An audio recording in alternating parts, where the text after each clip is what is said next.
And now, as Austin, this is your second home in the last years. Please, come on the floor.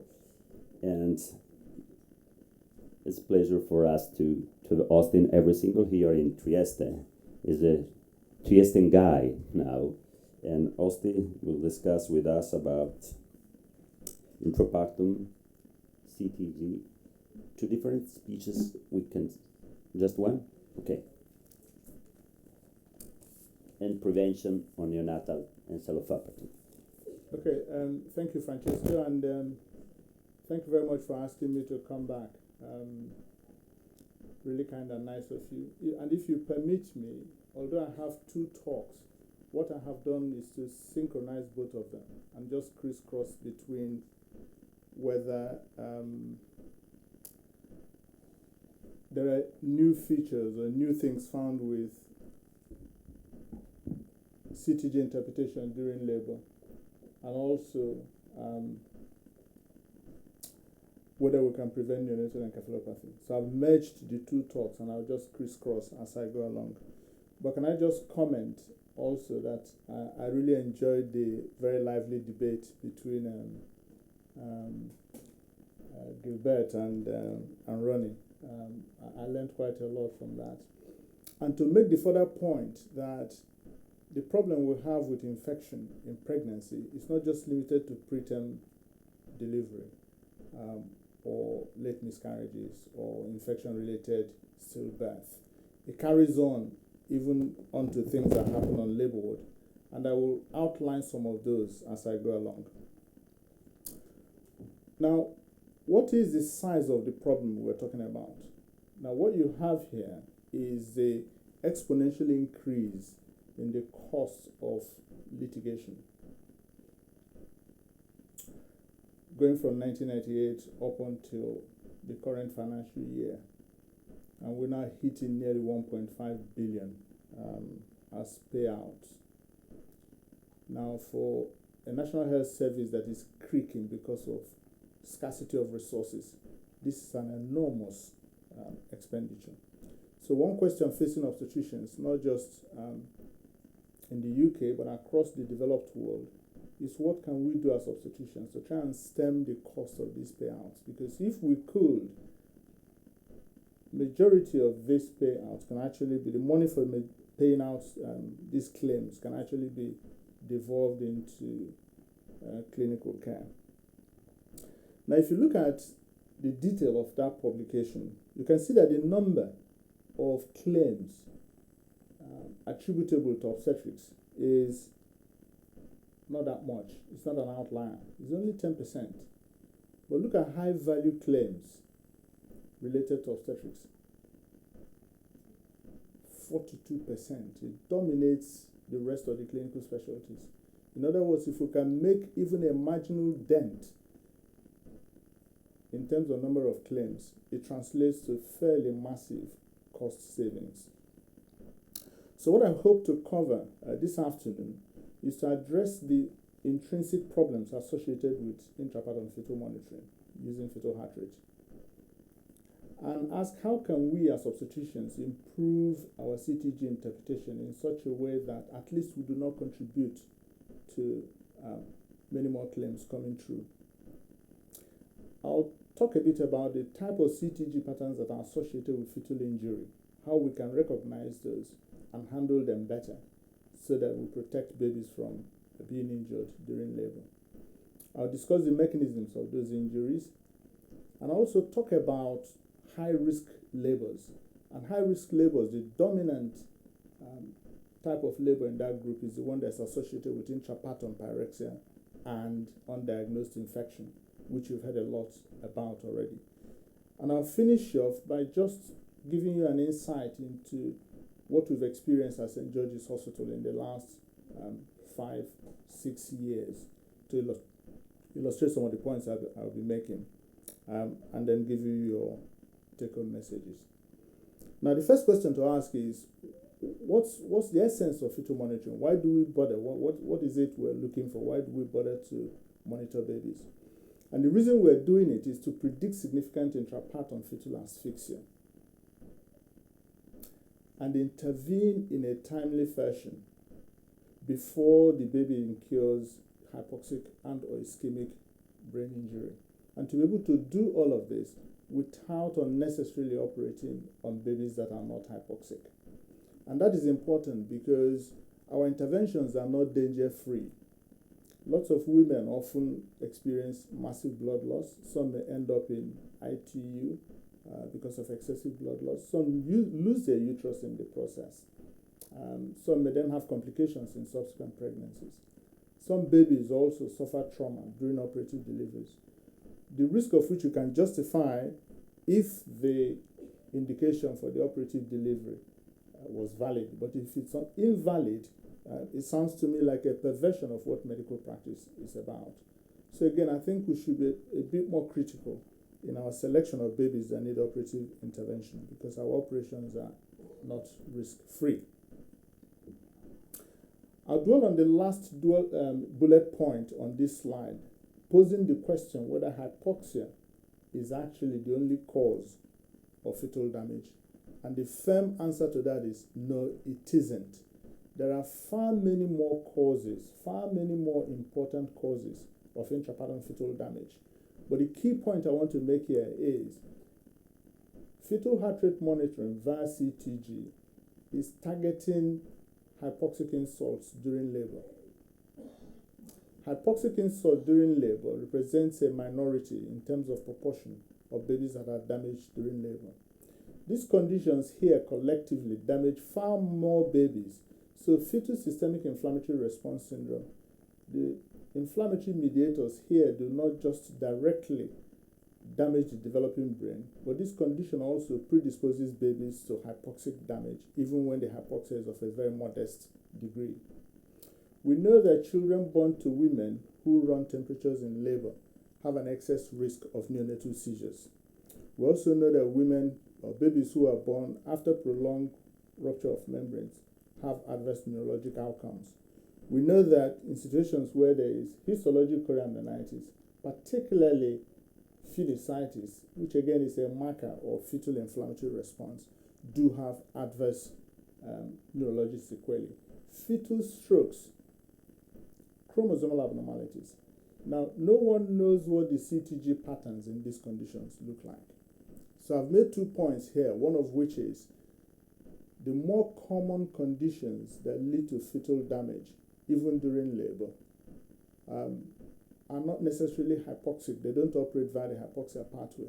But more importantly, the tool we have for monitoring babies in labor is completely blind to these conditions. So it's like driving around in the night with no light and no sat-nav. So it shouldn't surprise you when on a 30-year time frame, the prevalence of cerebral palsy stays roughly between 1.5 to 2.5 per 1,000 live births. But look at what has happened to our operative interventions. So if the aim is to charge in the emergency cesarean section, crash cesarean section, category 1 cesarean section, to try and reduce or impact on the prevalence of cerebral palsy, in this 30-year period, we haven't made any dent. In fact, this graph was truncated 16 years ago. If you were to extrapolate it, the rise is still ongoing. So if you're in the States, for example, the national average is about 33%. In the UK, it's 26.5%. In Sao Paulo, in Brazil, it's 55% in public hospitals, 85% in private hospitals. So what that tells me as a clinician is there are things going on in the background that we're not monitoring for. Our intervention is not targeting exactly what you should be targeting. And it comes down to this point here, that if the CTG is completely normal, everybody will see it that this is completely normal. If the CTG is also grossly abnormal, it's pretty obvious that the CTG is abnormal. The problem is here, where you have this sort of complicated, repetitive variable decelerations, but also with very good reassuring variability. The question facing the perinatal practitioner here is, how do you decide what to do with this baby? Do you continue to monitor this baby, and for how long? What if you come back a couple of hours later and this is still going on? What do you do then? Deliver them or what? And I'm hoping that at the end of this lecture, you should be able to look at a CTG like this and make a firm decision as to whether you think this baby is in trouble or not really in trouble. If you don't take anything else away from the lecture today, take away the fact that most CTG abnormalities are not associated with fetal acidosis. In fact, I tell our SPRs this: if you get called to come and review a CTG because the midwife is worried about it, on your way to the room, continue to remind yourself that most CTG abnormalities are not associated with fetal acidosis. And I make no apologies for repeating it. Most CTG abnormalities are not associated with fetal acidosis. So if you take the sort of normal CTG features and reassuring features we like to see, particularly if there is acceleration, whether it is induced or spontaneous, the chance of acidosis is somewhere between 0 and 0. It just doesn't happen. The presence of acceleration, provided that you characterize it and recognize it properly, is not associated with fetal acidosis. Okay. Now, if you come down here, where all the ghastly features of abnormal CTG are hosted, you can see that 50% of the time, even in the presence of complicated baseline tachycardia, 50% of the time, the baby is normoxic. The other 50% of the time, the baby may be acidotic. The other thing I want you to notice is this study is nearly 50 years old now, and the definition of acidosis in this study, the threshold chosen was 7.25. If you do perinatal medicine these days, you will know that we don't consider this level as acidotic. For babies that are in labor, you're thinking 7.05 and less. Now, in the next chart, what I have done here is to plot the same CTG abnormalities and then drop the threshold for diagnosis of acidosis from 7.25 to 7.1, and suddenly you can see that over 90% of your CTG abnormalities are no longer associated with fetal acidosis. And I haven't even dropped it further to 7.05. I stopped at 7.10 just to be fair. But it begins to look that actually fetal heart rate abnormalities in and of themselves actually say very little about the fetal condition, raising the question, so what do we mean then when we say a CTG is pathological? In any other branch of clinical medicine, if you say a test is pathological, everybody understands exactly what you mean, and you know the consequences of not doing something about that pathological test. Here we are saying that the CTG looks pathological, but actually it is not associated with the same index that we're trying to monitor during labor, which is prevention of significant acidosis. How has our guidelines reacted to this? Now, this is the 2007 NICE guidance. The 2014 revision is not significantly different, apart from some updates on some features of CTG that shouldn't worry us. But the behavior of the NICE guidance is no different from the behavior of the ACOG guideline, and also even the more recent FIGO guidance, which was published last year. The weakness in all of these guidelines is the fact that they all focus on numbers. What the baseline heart rate should be, what the magnitude of variability should be, whether there are decelerations or no decelerations. The point they don't make is the link between these parameters and the temporal relationship between the emergence of those links as a baby begins to develop intrapartum hypoxia. So clinicians often go home thinking that whenever there is a deceleration, oh my God, the baby is distressed, and if you don't deliver that baby, there's going to be trouble. They also think whenever there is tachycardia, that's bad news because excessive baseline fetal heart rate is being marked out as an abnormal feature. They also worry about reduction of fetal heart rate variability, when in actual fact, a normal neurologically intact fetus operates half of the time with reduced fetal heart rate variability. Now, nobody knows during labor what the significance of absence of deceleration is. The key point is there's actually a clear temporal link. If you were to follow a fetus prospectively, there's a clear temporal link between when a baby develops deceleration, when that baby becomes tachycardic, and when he or she loses variability in terms of the evolution of intrapartum asphyxial insult.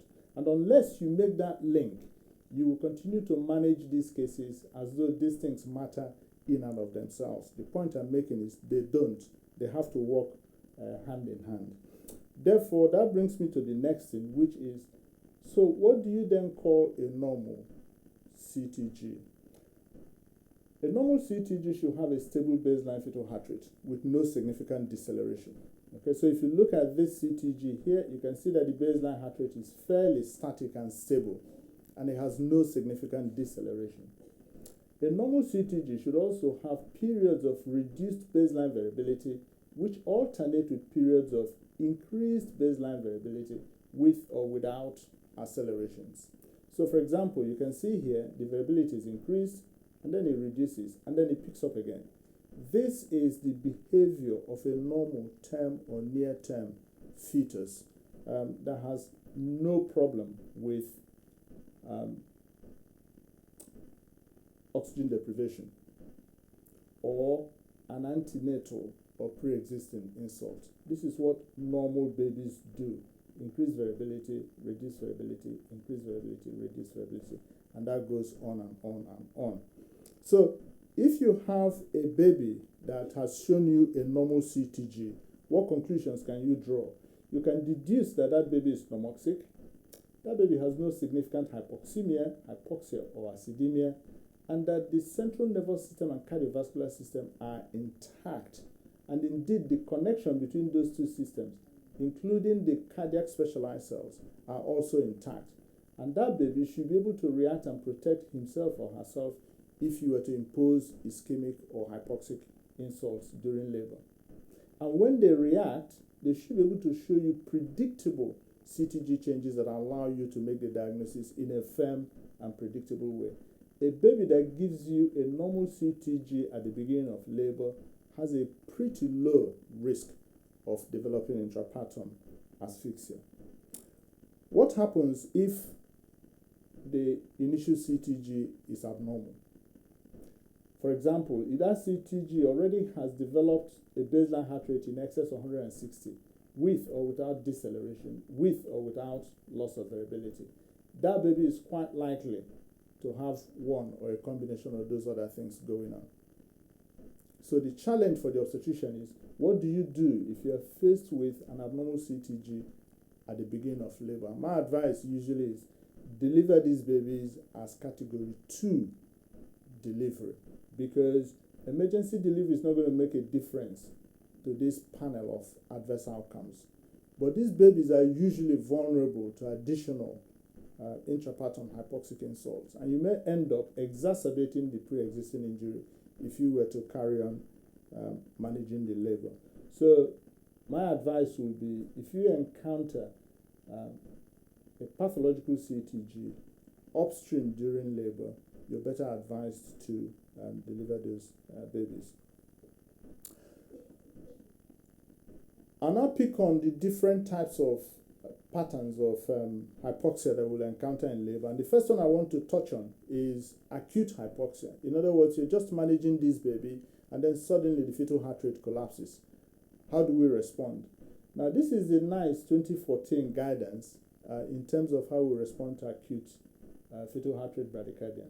It says if there is bradycardia or a single prolonged deceleration with fetal heart rate below 100 beats per minute, start conservative measures.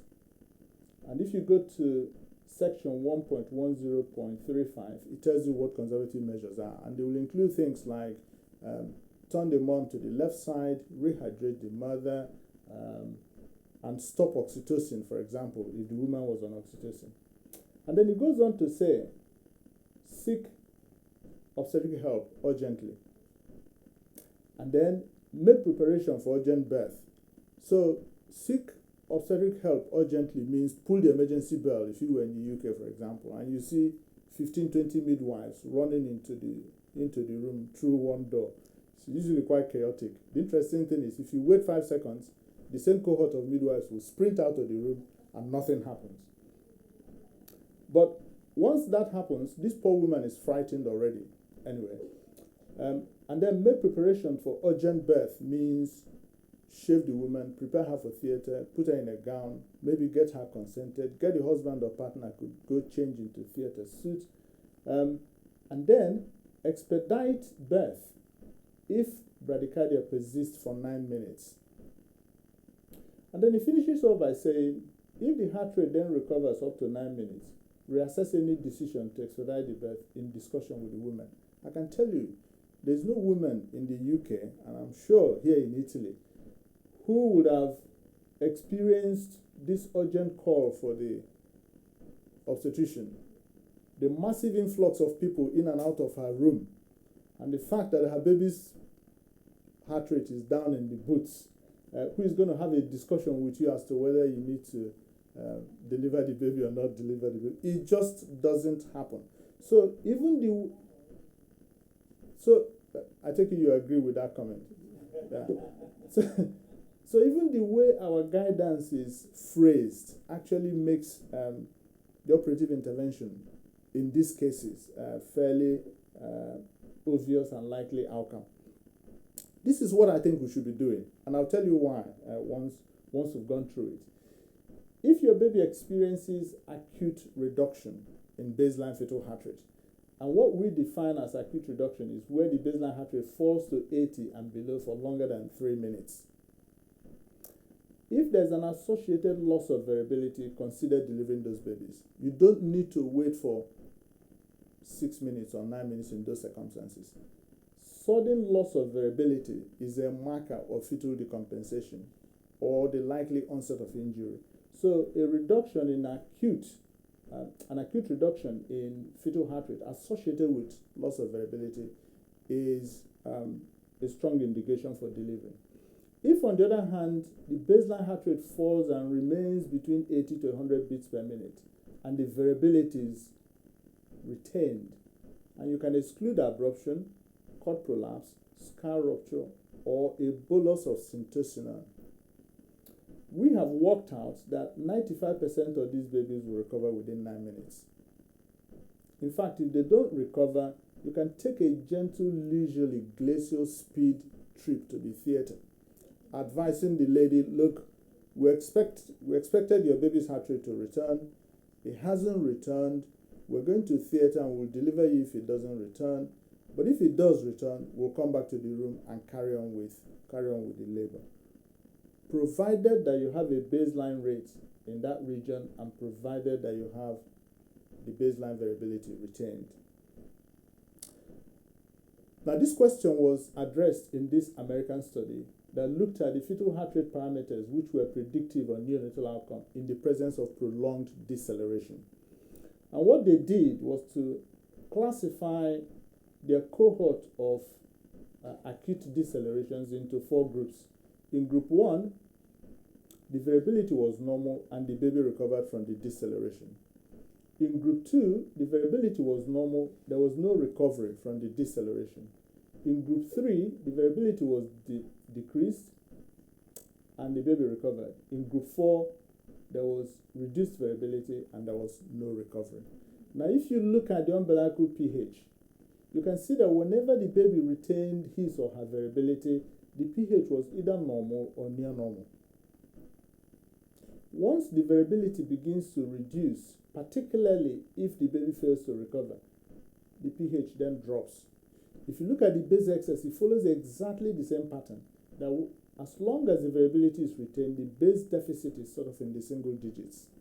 Once the variability reduces, particularly the baby shows no signs of recovery, you're talking about base deficits in the double digits. And you can choose any other marker of adverse acid-base status. It follows exactly the same pattern. Now, this Hong Kong study asks the same question, but in a slightly different way, where they've done emergency cesarean sections for acute fetal heart rate bradycardia. But this time, working out over a 30-minute period, the rate of drop of the pH, but stratifying it according to the cause of the acute fetal heart rate bradycardia. And this panel A describes what happens amongst fetuses where the cause of the bradycardia is irreversible. So things like scar rupture, major abruption, cord prolapse will belong to this group. And you can see this fairly steep reduction in the pH. In panel B, the causes of acute drop in fetal heart rate were reversible. In other words, things like maternal hypotension, things like excessive oxytocin use that you could switch off, and you can see a more gentle drop in pH compared to this. The group of interest is where there was no cause found and there was absolutely no change in terms of the pH, suggesting that if you have an acute drop in fetal heart rate and you've looked for abruption, there isn't one. You've looked for cord prolapse, there isn't one. This woman is not trial of scar, particularly if the variability is maintained. There is no deterioration in your pH. That is what this study is saying. In this other study, fairly old one now, coming from our own college journal, this is from Israel, 20 years ago, asking the question, or estimating the existence of degree of fetal acid accumulation according to the presence of end-stage bradycardia. They call it end-stage bradycardia, but this essentially means what you and I will call prolonged deceleration of bradycardia. And what they found was that the duration of loss of short-term variability in fetal heart rate during bradycardia correlated with the base deficit. So again, loss of variability is the key thing. Okay, the fetuses who are predisposed to acidemia are those who lost fetal heart rate variability during bradycardia for more than 4 minutes, or start to lose the variability within 3 minutes of the bradycardia. And this is a graph they presented, a few more, but I chose this one because what this one shows is the correlation of increase in base deficit with the duration of time of loss of variability. Whereas in the open squares, where babies retain their variability, their base deficits were consistently less than 12, suggesting that these ones are not at risk of injury. So if you were then to translate this to clinical practice, I just have a selection of some of our own traces illustrating the points I've just been making. So in this example, you have a normal baseline rate, normal variability, uncomplicated variable decelerations. The fetal heart rate collapses here. It retains its variability. The baseline is somewhere between 80 and 100. If you counted the number of minutes, that's about 9 minutes, it recovers. Again, it retains its variability. This baby was allowed to be delivered normally. Apgars 6 and 10, and the gases were completely normal. We've recognized over years now that actually if you have normal variability, the chances are you're going to have a normal neonatal adaptation. And if you have normal variability, there really is no role for doing things like fetal blood samples because the gases are likely to be normal. Here's another example. Pathological CTG, because of complicated variable deceleration, the fetal heart rate collapses here, it retains its variability, and behold, after about 9-10 minutes, it recovers with good variability, a little bit tachycardic. This one was taken to theater, had an emergency cesarean section. Surprise, surprise, Apgars 9 and 10. You would expect Apgars to be 9 and 10 if you have variability like that. And again, the gases were completely normal. I would regard this as a completely unwarranted emergency cesarean section. Here's another example, completely normal CTG. The fetal heart rate collapses here, it wobbles, maintains its variability, stays around the 80 to 100 mark, and then recovers after about 9 to 10 minutes. This one delivered vaginally. Again, Apgars 9 and 10. They did not bother to do fetal blood sample in this one. Here is one with a pathological CTG. The variability was normal. Now it collapsed here, and then it lost variability, and it's making no attempt at recovery. This one needs delivery. There's no question about it. And it had emergency cesarean section. Again, the Apgars were acceptable because this baby eventually recovered variability, but you can see what has happened from failure to recover in terms of the acid-base status. Here's another example, pathological CTG, fetal heart rate collapses here, it retains variability, it makes little or no attempt to recover. This one had emergency cesarean section. The Apgars were 10 and 10, and the gases were depressed as you would expect because of failure to recover. Here's another example, completely normal CTG. Collapse is here, it lost variability. If I was looking after this one, I would be thinking of emergency cesarean section at this point. But just to make the point that some of them actually do recover, like in this case, again with normal variability. This one had a normal delivery. Abgas were 9 and 10. The last example, normal CTG, it collapses, it loses variability, and then it recovers variability, it picks up all within 10-11 minutes, and was allowed to have normal delivery, normal Abgas, and normal gases. Okay, this one, I remember this one. This lady came in with an abruption. The variability is completely normal, but if you look here, you can see that there is a gentle but progressive decline in the baseline rate, and not long, the baby then collapsed, lost variability. The Abgas were, this baby just barely escaped with an Abga of 7 at 5 minutes with very badly deranged gases.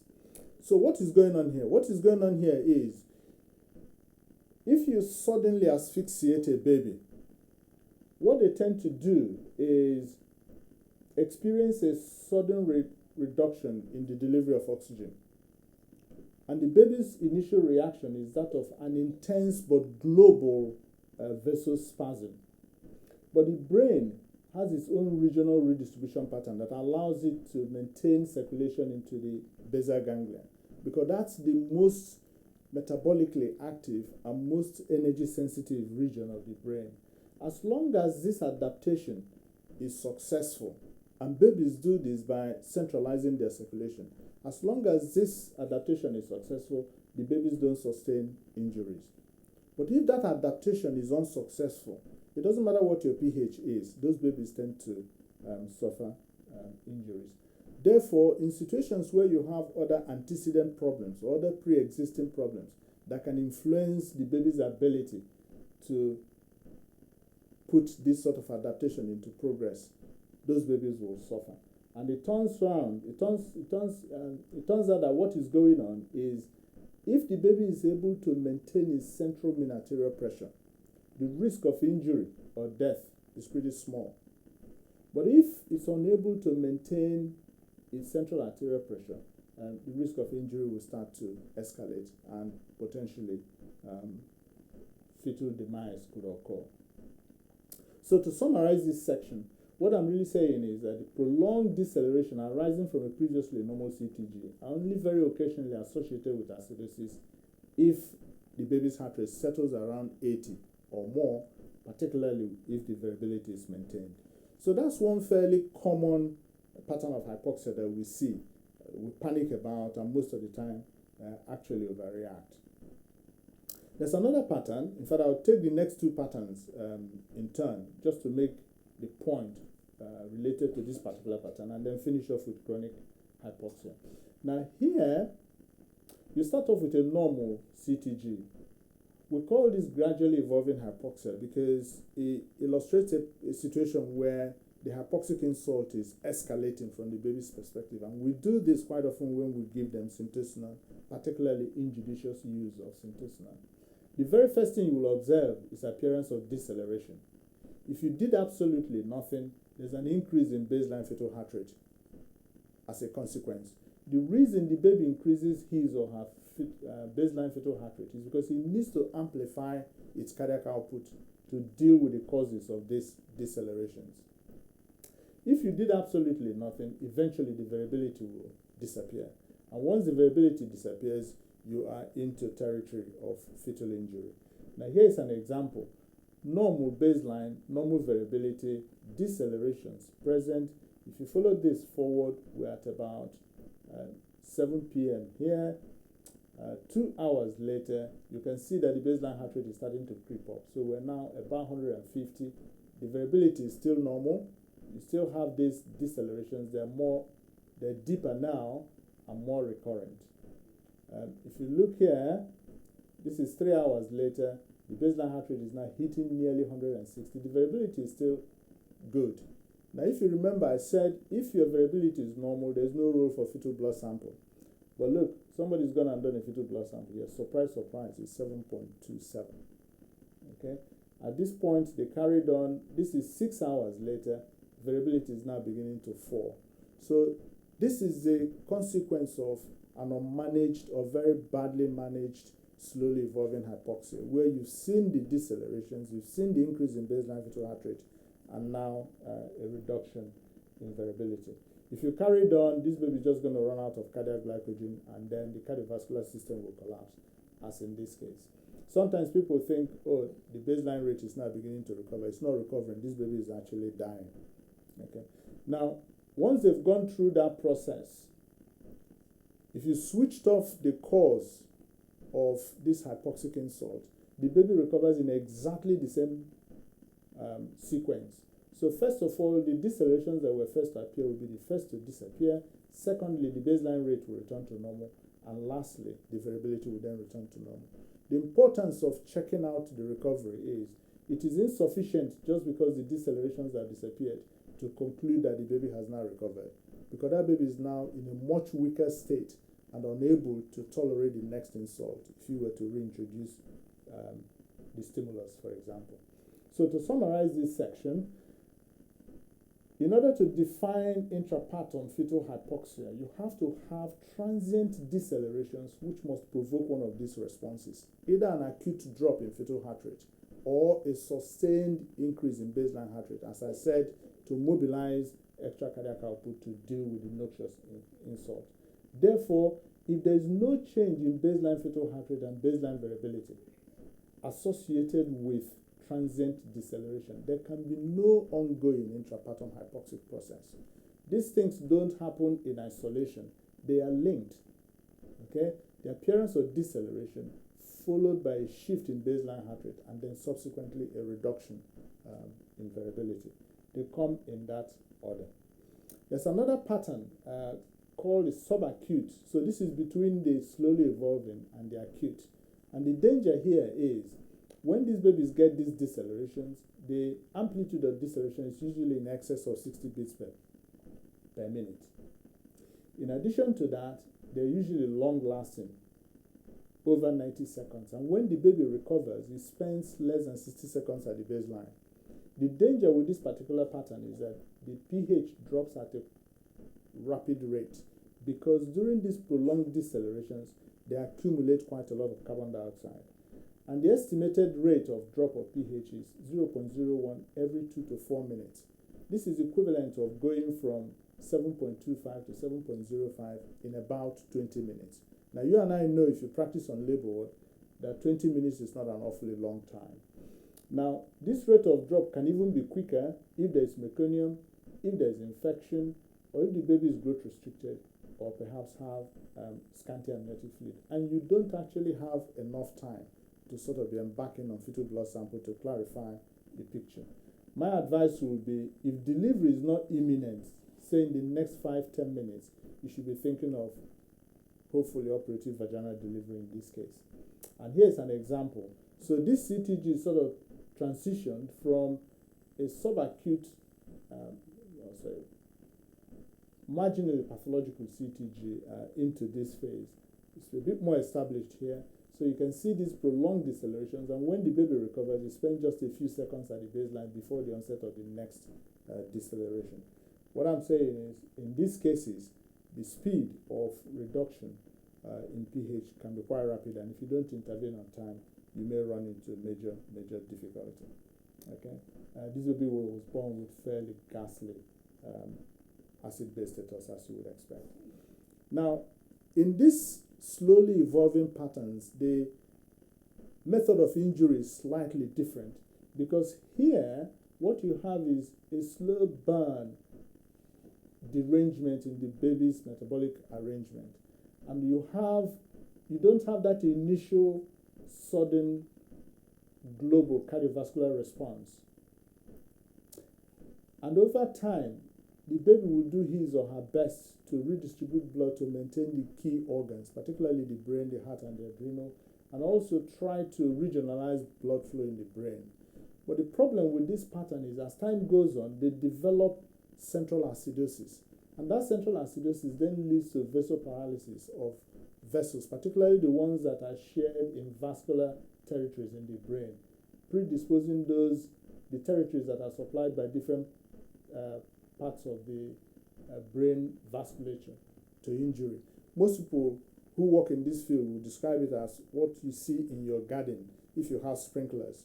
So the area where the sprinklers do not overlap, grass in that area tend to dry up quickly and die quickly. If you retain babies in this situation for long enough, they just don't sustain that injury, but eventually experience vasoparalysis just from acidosis, and then the cardiovascular system will collapse. The one that is of interest to all of us here should be this one, chronic hypoxia, examples of which we saw before, where the CTG may not be normal at the beginning of labor. So be very cautious when the original CTG is tachycardic. Even when the baseline rate is not tachycardic but normal, be careful, because babies that have suffered antecedent injury tend to normalize their fetal heart rate eventually if enough time has passed. The thing to look out for is the lack of cycling activity, i.e. you no longer see the baby going from periods of increased variability to reduced variability. So the CTG just looks monotonous. Those CTGs should make you think about possibility of infection, chromosomal abnormality, intracranial hemorrhage, and exposure of mother to drugs. And here's an example. This is artifact, but just follow this CTG from this point going forward. The baseline rate looks normal, about 135. The variability also looks normal. If you follow it, it looks exactly the same. Still normal variability, still normal baseline. It looks exactly the same. The hours are coming and going. It looks exactly the same. This is not what normal babies do. Normal babies will normally show you periods of reduced variability, then increased variability, reduced variability, then increased variability. So this one should tell anyone that all is not well. Again, if you deliver this baby at this point, you're not going to change the outcome, but at least you don't subject this baby to potential intrapartum asphyxiation on top of the injury that they incurred. So the team here carried on, still carried on. The variability is still the same. The appearance of decelerations now tell you that hypoxia is coming into the picture. The variability still looks good, more decelerations, and then they decided to do a cesarean section. When they got into theater, the variability looks even better. Okay, but this is not recovery. You've had about 5 or 6 hours of abnormal behavior. And when this baby was born, he had ABGAS of 1 and 3, fairly bad gases, hypoxic ischemic encephalopathy grade 2, and meconium aspiration syndrome. It is clear that the hypoxic insult that gave this baby the meconium aspiration is the same one that precipitated the encephalopathy and must be the reason for the abnormal CTG. Okay, so that covers what I want to talk about in terms of intrapartum hypoxic insult. I now want to use the next few slides to discuss those complex labors where our CTGs, our fetal blood samples, stam monitoring, pulse oximeter do not actually help us, because all of those tools are geared towards identifying intrapartum hypoxia. But these disease processes here operate via non-hypoxia pathway. So the big question facing all of us is, how do you manage these ones? And I'll start off with the meconium and then talk about maternal fever, where it is linked and where it is not linked with infection, and also touch on chorioamnionitis and finish off with syntocinon. Now, as you might have gathered, my background is perinatal infections, but the more and the longer I practice, the more I realize that there's actually an overlap between what is going on in the inflammation arena and some interaction with what is going on in the hypoxia arena. And some of the things I will be saying here will illustrate that point. Now, whether we like it or not, the presence of meconium actually does a whole range of other things, not just meconium aspiration syndrome or the risk of meconium aspiration syndrome. But meconium actually induces vasospasm of fetoplacental vessels. So umbilical vessels will go into spasm in the presence of meconium, as well as chorionic vessels. In fact, if the meconium is thick enough, it could cause necrosis or ulceration or thrombosis of those vessels. So it may well be that the link that has been made between meconium and markers of hypoxia might actually be an effect relationship rather than a causative relationship. If, for example, you carried on over a long period of time inducing vasospasm, this baby eventually will become hypoxic. So it became hypoxic because of the presence of meconium rather than meconium, rather than a past meconium because of hypoxia. The other thing that meconium can do is to inhibit the ability of the amniotic fluid to exercise its antibacterial activity. So, for example, here you can see that meconium inhibits phagocytosis by macrophages and also interfere with oxidative burst by polymorphs. And that is beautifully illustrated in this study here, which looks at the effect of meconium staining of amniotic fluid on growth of E. coli and group B strep. I won't describe the study in detail, but I'll just show you the results, where if you inoculated the amniotic fluid, which is not contaminated with meconium, group B strep takes no notice of it. It grows anyway. But the growth and multiplication of E. coli is actually inhibited. Now, once you contaminate the meconium, even very lightly, you can see that the growth of E. coli and multiplication will begin to materialize. If the meconium is more concentrated, the growth of E. coli is even amplified. And as the concentration, so there is, a dose-dependent response here. As the concentration increases, the speed and the rate at which E. coli multiply increases. So what that suggests is, in the presence of meconium, these babies are either infected already or at a very high risk of infection. And I say they're infected already because one of the things that can happen is, if organisms gain access into the amniotic fluid, baby practices swallowing and inhaling while they're still in the womb, and they can ingest some of these organisms, sets up enteritis, and then they discharge meconium as a consequence of swallowing bacterial organisms. So the passage of meconium sometimes is a reflection of infected GI in these babies. In this study from Romero group, they posed the suggestion that meconium aspiration syndrome, there may well be a role for systemic inflammation. And what they were looking at was patients with meconium aspiration, meconium-stained amniotic fluid tended to have a higher frequency of intraamniotic infection inflammation than those with clear amniotic fluid. And they proposed that systemic inflammation is a major risk factor for development of meconium aspiration syndrome when meconium is present. Again, I'll just highlight one of their main findings. And this one shows that if you have intraamniotic inflammation, and here they use matrix metalloproteinases to mark the presence of infection, and then fetal response marked by phenicitis. When those two are present, the risk of meconium aspiration syndrome is very high. When there is intraamniotic fluid infection but no phenicitis, there is a risk of meconium aspiration syndrome, but it's much smaller. And in the absence of those two, but there is meconium, you tended not to find meconium aspiration syndrome. Okay. The next thing I want to talk about is fetal tachycardia. And just to make the point that if you have an isolated fetal tachycardia, it is a marker that something is going on with the baby. Babies do not become tachycardic because mom becomes tachycardic. Babies do not become tachycardic because mom is pyrexial. Once the baby exhibits tachycardia, particularly as an independent phenomenon, the chances are there's something else going on. Now, if you find tachycardia and meconium, particularly in early labor, the risk of infection is over 50 times compared to situations where there is no meconium associated with that process.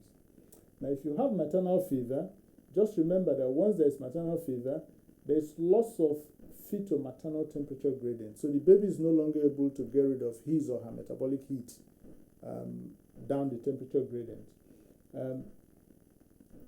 Maternal fever does not necessarily cause fetal heart rate tachycardia. So again, if you see fetal heart rate tachycardia, be cautious that something is going on intrinsically in the baby and not necessarily in response to what is going on with the mother. Okay. Once maternal fever goes up, once there's maternal fever, baby's temperature, core temperature goes up. Therefore, the baby's metabolic demands will increase. And if you're unable to deliver oxygen to resource that increased metabolism, the tissues then become susceptible to hypoxic damage. Epidural is the commonest cause of fever in labor in Western women. If you don't have epidural, your risk of developing intrapartum fever anywhere in the Western world is usually less than 3 to 4%. But once you have epidural, the frequency goes up. Okay. But it doesn't matter how you get the fever. Once you have fever, there's a risk of neonatal seizures. And that is an independent risk factor for neonatal encephalopathy and a whole range of other adverse neonatal outcomes. That's again illustrated in this study. It's American, and the temperatures are measured in degree Fahrenheit. The higher they are, the greater the risk of adverse outcomes, including hypotonia, need for ventilation, low APGAR scores, and neonatal seizures. I've covered that. Chorioamnionitis. The key thing with chorioamnionitis is to understand that there's a synergistic interaction between hypoxia and inflammation in such a way that inflammation sensitizes the neurologic tissue to hypoxic damage, even at a lower level. Okay? And the magnitude of injury you see is well in excess of what you will observe if hypoxia was operating alone or if inflammation was operating alone. Nobody understands the mechanism of injury in this situation very well. Nobody knows the timing, and it may well be that by the time we spot the clinical features, it's already too late. That concept is well illustrated in this animal experimental work that shows that if you give baby rats normal saline, compared it to when you give them lipopolysaccharide as infection, and subjected them to a sequence of hypoxic ischemic insults and measure the size of brain damage, the ones that were infected with lipopolysaccharide tended to have much greater magnitude of brain damage compared to the ones that received just normal saline. In human situation, that concept is also illustrated epidemiologically, such that if you look at chorioamnionitis alone, the risk of HIE is 5-fold. If you look at hypoxia alone, you see 4 in 1,000 live births. If those two conditions coexist, the risk of HIE amplifies to almost 80-fold. If you asphyxiate a baby at the same time as there is infection in the process, the risk of cerebral palsy amplifies to 40-fold. This slide is to remind you that when there is infection compared to controls, you don't see any significant changes in pH values, but you will see changes in terms of clinical outcomes. So the use of pH to try and sort out what is going on when there's infection can be positively misleading, because the babies will have low APGAR scores while they will not display any differences in pH. Oxytocin we use very commonly, but it's another high-risk situation, and we had better use this more judiciously and more carefully in order to prevent adverse outcome in babies. It causes an indirect effect by increasing the frequency of uterine contractions, but also the duration of those contractions and the amplitude of those contractions. Now, if you look at this chart here, it shows you what happens with frequent uterine contractions, such that the baby's oxygen tension is retained quite nicely if mother is contracting less than 5 in 10. If the contraction frequency increases, the oxygen saturation begins to drop quite dramatically. Here is an example where this woman is contracting almost 10 to 11 in 10, and it's not surprising that the fetal heart rate doesn't like it. Here is another example. So uterine hyperstimulation syndrome is a problem here. I wouldn't describe the detail of this animal work, but to suggest that when there's contraction once in 5, you tend not to have cerebral lesions. But if the contraction is more than 4 in 10, in this animal work, there was evidence of neuronal damage setting in the baby's brain apparatus, suggesting that frequent uterine contraction might actually be inducing a whole lot of other things that we don't look out for. There are no lawyers in the room, so I can slag them off as much as I want, but the point I'm trying to make here is if you have oxytocin, please make sure that the baby is being monitored continuously and effectively. There is no defense for poor technical quality of the CTG if you're using syntesinol. There's just no defense at all. Sometimes we stop monitoring the babies and then go to theater and do the delivery, and then we're surprised that the outcome is poor. The outcome is poor because something has happened from the time you stop monitoring to when the baby was born. At other times, we start oxytocin when there are other major risk factors like chorioamnionitis, thick meconium, or that the CTG had already become quite pathological. A whole range of other things like allowing frequent contractions to carry on, not stopping the contractions or giving women tocolysis, or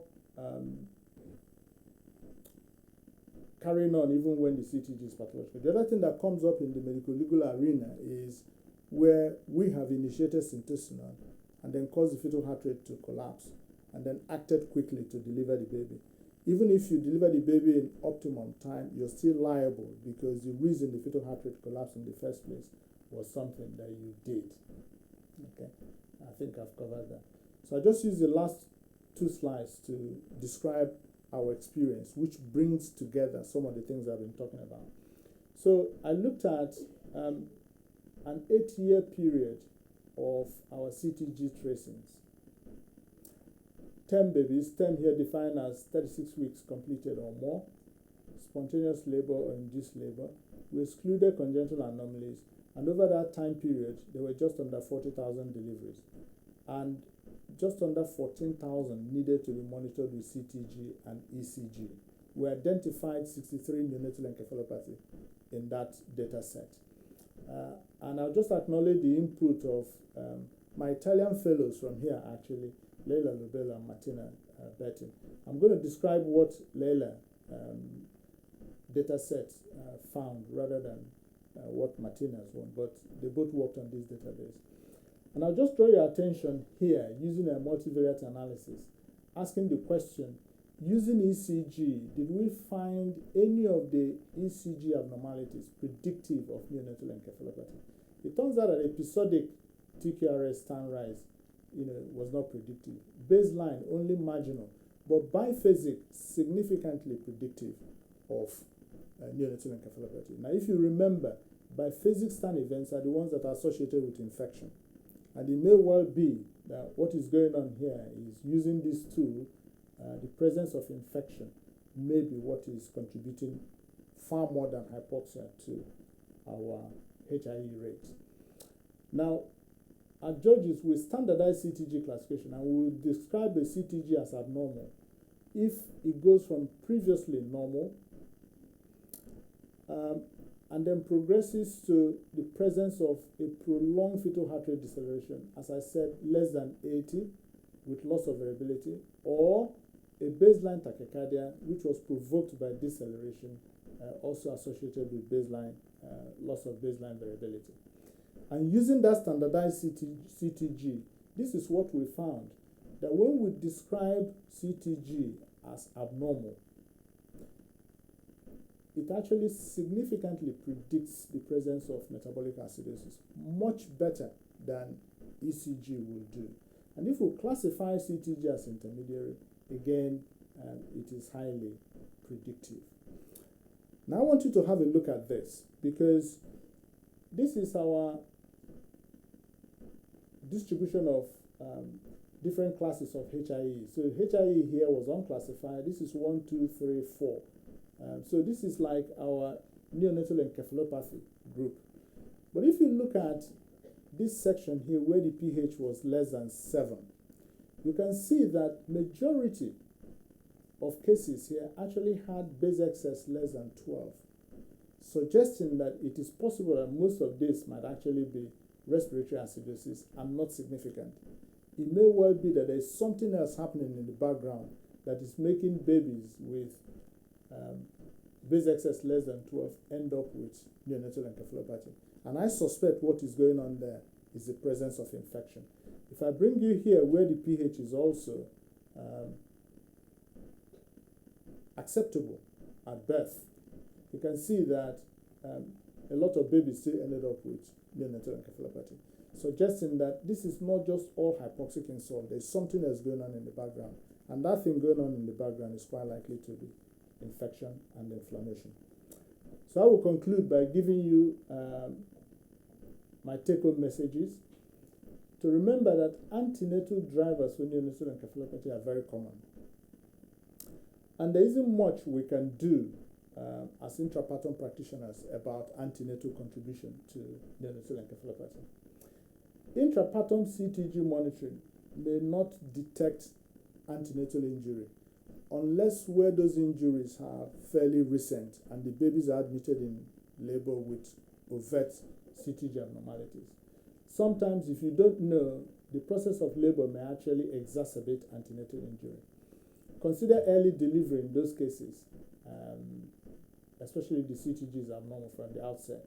Beware of high-risk factors: fever, infection, meconium, excessive use of syntocinon, and combinations of those situations. Involve senior obstetricians early because they are more likely to have seen, the outcome in these sort of cases. Avoid the use of fetal blood sample in complex, particularly in cases where infection is suspected or confirmed. And if you delivered a baby unexpectedly depressed, send the placenta for histological examination because the answer may well be there. Thank you for your attention.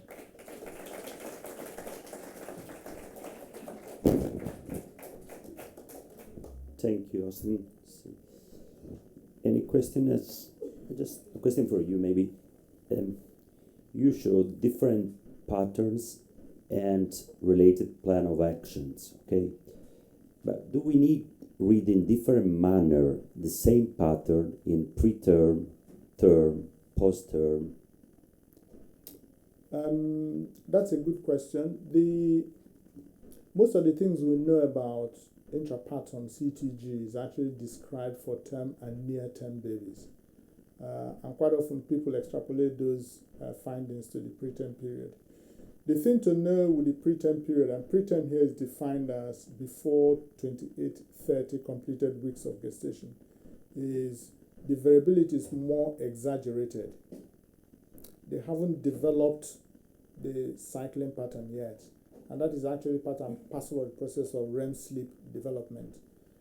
So the presence of excessive variability, a relatively higher baseline rate, and lack of cycling, that is fairly typical in the preterm period. So if you're seeing variability in the preterm period that is similar to what you will see in a term or post-term baby, I think you should be worried.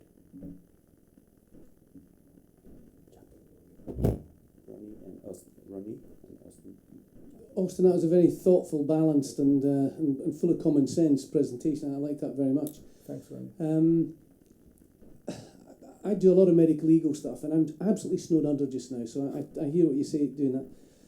One of the things that strikes me with a lot of stuff I've been doing recently is, and the way I put it is that they've monitored this baby to death. You know, they've just kept looking, and it's not always necessarily intrapartum, some of it is antepartum, somebody who's developed preeclampsia at 30, previous cesarean section at 32 weeks, starts to get high blood pressure at 34, they give them antibiotics, they monitor them, and they keep monitoring them, and things keep going wrong, they keep monitoring, and the baby dies. And it happens with diabetes as well. But I was taken by what you presented there. In the interpretation of the CTG, the same thing can mean it's okay or it's not okay, depending on what's gone before and stuff. And I think that's the message that has to get across to the junior staff. Certainly that last point you made, referring to senior staff early. A lot of the things that I look at, they just haven't passed that up the tree quick enough. And so I don't know how you get that through to them. This is one you can keep an eye on. This is not one you can keep an eye on. You have to step in. I don't know how you get that across to them. You'd obviously do it locally rather than... Do these things get presented at college meetings and things as well? I don't know if you saw the review we did, Gianpaolo and some Americans and some French. looking at the not just knowledge but the practice of intrapartum fetal monitoring across the developed world, and it's in chaos. Looking at our own RCOG curriculum for intrapartum monitoring, it's a couple of lines. So there's a big problem with what should be taught and understood, and as you say, when should high-risk cases be cascaded up. A lot of the cases you see where people have monitored babies to death is because people are just not ready to make decisions. Exactly. Which is in my institution, that's getting less and less because we empower the midwives to go over the residents if the coordinator is unhappy. And we came to that conclusion because we've had not just near misses, but really adverse outcomes where if somebody had spoken to the consultant, the outcome would have been different. So we have that system operational, and luckily we're also blessed with having resident consultants on call all day of the week, except over the weekend. So in my institution, that problem is less, but I completely agree across the board, it is a huge problem. So, Austin, I think that first of all, we had the CTG course and we stressed all these concepts. You, in the course, also you stressed that that guidelines has many limitations, okay? So you have to move to physiopathological interpretation of the trace, and this is the future. And I think in this situation we can improve our setting, we improve outcome, but we know that there are many synergic effects. That means, for example, fever and that type of pattern, operative vaginal delivery, so the birth trauma and the stress, so hypoxic stress, acidemia, and so on. So I think that we know many things. For example, yesterday we had a case with 41 weeks, normal variability, baseline 155. So in that cases, guidelines are perfect. Normal variability, baseline in the limits, but we have to think about choramnionitis. And the other point you stressed that we have to move to another type of interpretation, think at an infection, to send the placenta, and maybe also to collect blood at delivery. First of all, I enjoyed the cases that were presented yesterday. I think the problem with the guidelines, the way they're currently configured is, and by the way, the most recent NICE guideline has also been withdrawn for revision. The frequency of revision is increasing. The problem with the guidelines are they don't actually offer you any guidance. They just allow you, or almost dictate to you, to describe the CTG, and at the end, so what? What's the baby saying? What should we be doing? And then they come up with these things like you need to have an extra pair of eyes to come and look at the CTG, or Dr. Sebra. Again, all of those things. So if you have an extra pair of eyes where both eyes have been programmed to see the same things, it doesn't matter how many pairs or how many eyes, how many glasses they wear, they will all see exactly the same things. So for a thinking clinician, there has to be a link between what you're seeing in front of you and what that means to the baby. And in the absence of that, I think we're just tiptoeing around the subject. My problem with the physiological interpretation is it takes an awful lot of hard work, teaching, repeated teaching, dedicated teaching, more case reviews. And that is not something that is easy to replicate outside institutions where people are interested in it. For me, I think that's where the real problem is. And unless you're prepared to resource that sort of training regime, sustain it, review it, update it, recruit more junior staff to sort of keep handing over the baton, it's going to be difficult. I just presume that most doctors will want to be comfortable with what they're doing understand what they're doing rather than doing things randomly or not understanding what they, and that's the gap we have to exploit, that doctors would like to understand what they're doing and get some job satisfaction from doing it, rather than deliver a baby they think is moribund, and then the baby comes out with Apgars of 9 and 10, and the mom still buys you flowers and chocolate, and we accept it with gratitude. Austin, thank you for a nice, comprehensive lecture on another difficult topic. I was a little bit confused. Maybe I didn't understand well about your last 2 slides. So what we normally do if you have a suboptimal CTG or bad CTG, you would put the stand monitor to do the ECG. But you seem to indicate with your last slides that if you have a double pathology in your CTG, the predictive value of this is much higher than of the ECG. Yes. So what is then the place of this ECG? Yeah, today? well, yeah, that's really a good question. I don't know if you follow this subject. The value of fetal ECG monitoring has been questioned quite,